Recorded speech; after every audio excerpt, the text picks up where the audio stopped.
Halo para investor semuanya, di video kali ini saya ingin coba menjelaskan gimana cara buat discounted cash flow pakai yang namanya Microsoft Excel. Nah ini saya mulai dari benar-benar nol ya, benar-benar dari kosong. Akan saya bahas setelah yang satu ini.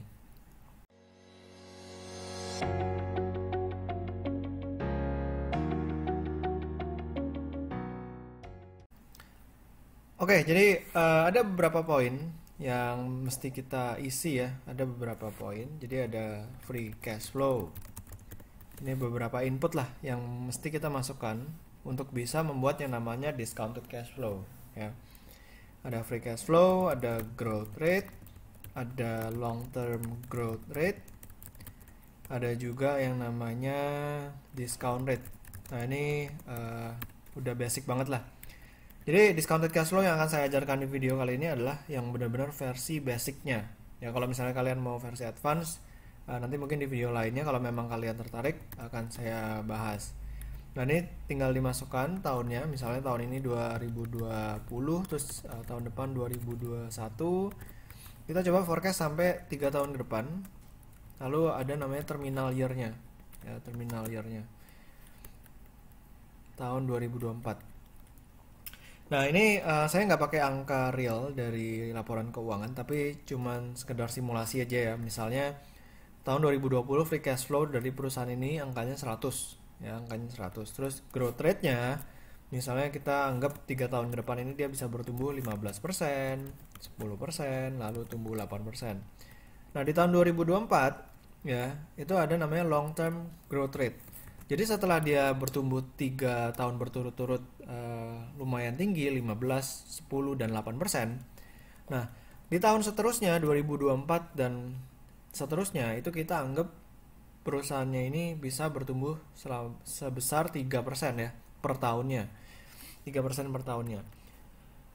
Nah, kalau discount rate ini nanti kita bisa pakai yang namanya yield obligasi pemerintah itu di kisaran 7 sampai 8% ya. Anggaplah kita pakai 8% ya. 8% tinggal di copy aja ke tahun ketiga ya, 2023. Nah, di sini kita tinggal hitung dulu nih yang namanya free cash flow-nya. Ya, tinggal di jadi free cash flow tahun 2020 dikali 1 ditambah growth rate-nya. Ya. Tinggal di copy aja ke kanan.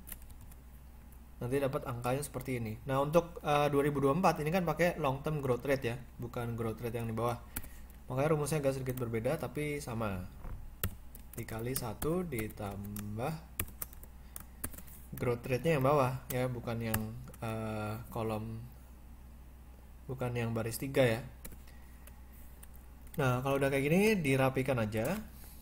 Ada tombol koma di sini, terus dimundurin. Nah, supaya kelihatan rapi, nggak kelihatan komanya terlalu banyak.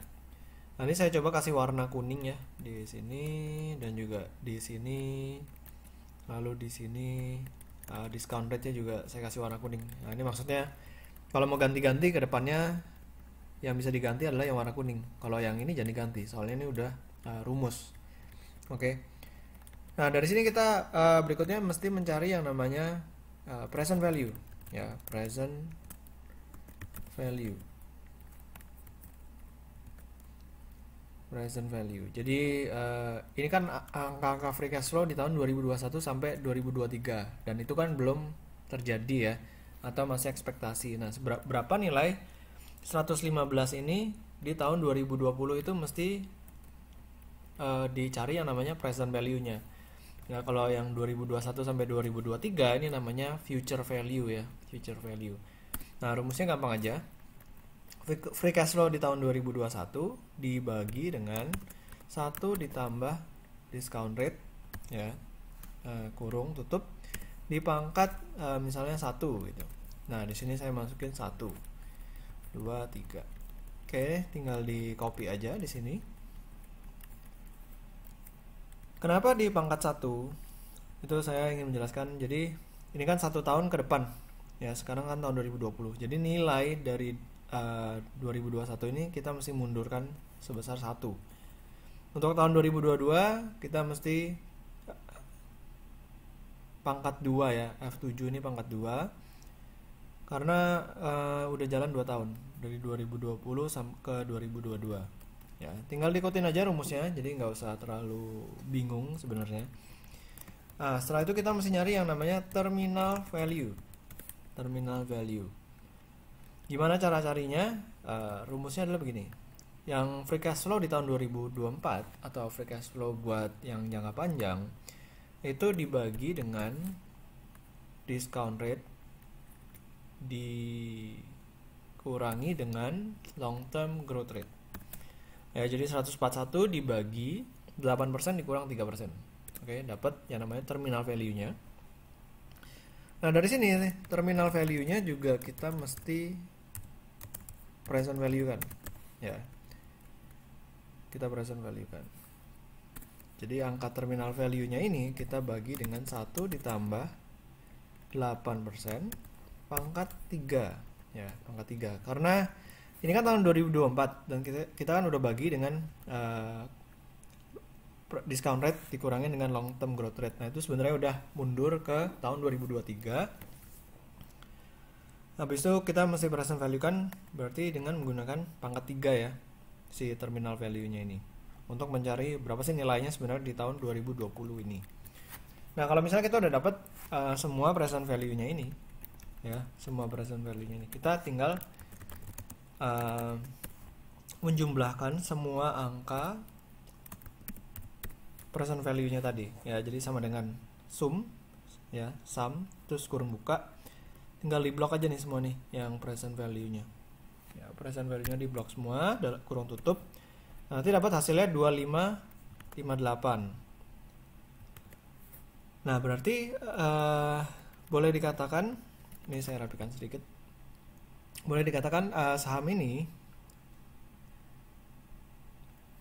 memiliki fair value nilainya 2558 ya, 2558. Kalau misalnya ini udah per lembar, ya udah berarti nggak perlu dibagi lembarnya lagi. Tapi kalau misalnya ini belum per lembar, silahkan dibagi dengan share outstandingnya atau jumlah lembar saham yang beredar ya. Misalnya share outstandingnya 10, berarti fair value per share-nya itu 2558 dibagi 10 ya. Berarti harga wajar dari saham ini adalah 256 seperti itu. Nah, kita udah tahu fair value dari perusahaan ini 256.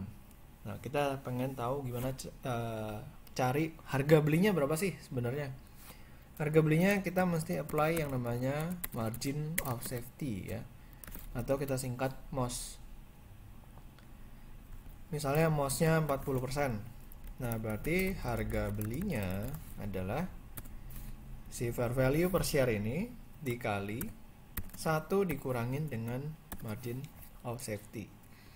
Nah, dapat harga belinya 153,45 ya, anggaplah kita buletin 153. Oke, jadi dari menggunakan discounted cash flow ini dari 0 ya, tadi kita lihat sendiri, this is a versi yang sangat simple, sangat basic untuk bisa mendapatkan kira-kira fair value dari suatu saham itu berapa. Nah, cuman teman-teman di sini mesti aware ya kalau discounted cash flow ini punya kekurangan juga. Kalau misalnya asumsi-asumsi ini berubah, ya misalnya dari 10% jadi 7% semua lah di sini. Nah, itu fair value-nya juga akan turun ya. Jadi 230. Kalau discount rate-nya berubah jadi 7%, itu harganya bisa naik jadi 288 fair value-nya. Makanya tiap analis ya, tiap orang itu kalau misalnya menggunakan metode discounted cash flow, itu nggak bisa angkanya sama persis antara dua orang karena mereka punya asumsi yang berbeda-beda. Mungkin growth rate-nya beda 0,5% atau beda 1%, itu udah bedanya ada gitu. Kenapa discount rate ini turun dia bisa naik? Ya karena pembaginya jadi lebih kecil ya. Dan ini bisa kita lihat dengan pengumuman suku bunga yang kemarin sempat turun ya dari 4,25% jadi 4%. Itu juga mempengaruhi. Jadi misalnya dari 8%, anggaplah turunnya sama dari 8% jadi 7,75. Nah, ini kalau 8% kan 230. Nah, kalau 7,75 jadi berapa? Jadi 242, beda 12 ya, atau beda sekitar 5%-an. Makanya ketika The Fed atau Bank Indonesia menurunkan suku bunga, itu menjadi perhatian dari pelaku pasar modal. Oke, mungkin demikian dari saya video tentang gimana cara buat discounted cash flow dengan menggunakan Microsoft Excel ya dari nol ya. Semoga bermanfaat video saya kali ini. Jangan lupa untuk di subscribe, di like, dan juga di komen ya. Dan juga follow Instagram saya di Pesan Saham. Nah, buat teman-teman yang memang pengen belajar lebih dalam tentang discounted cash flow, silahkan langsung di komen aja di kolom komentar. Nanti akan saya pertimbangkan untuk membuat video mengenai discounted cash flow yang lebih detail. Oke, terima kasih. Sampai ketemu di video-video berikutnya. Selamat berinvestasi.